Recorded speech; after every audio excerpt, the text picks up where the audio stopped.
বৃষ্টির দিনে এই রেসিপি ছাড়া নাকি তার একদমই চলবে না।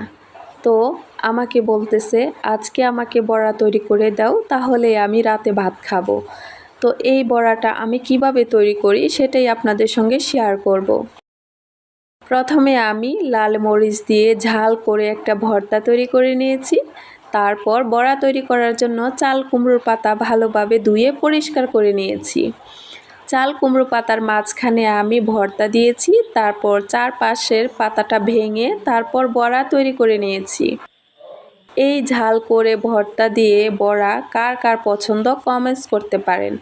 আপনাদের কমেন্টসের রিপ্লাই দিতে আমার অনেক বেশি ভালো লাগে।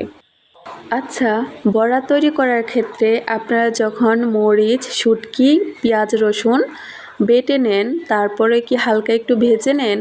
হালকা একটু ভেজে নেবেন, এতে কিন্তু বড়ার টেস্ট অনেক বেশি ভালো আসবে। সবগুলো বড়ার শেপ আমি তৈরি করে নিয়েছি। এই পর্যায়ে আপনাদের সঙ্গে আরও একটি টিপস শেয়ার করছি। বড়া ভেজে নেওয়ার সময় চুলার আগুন মিডিয়াম টু লোতে থাকবে।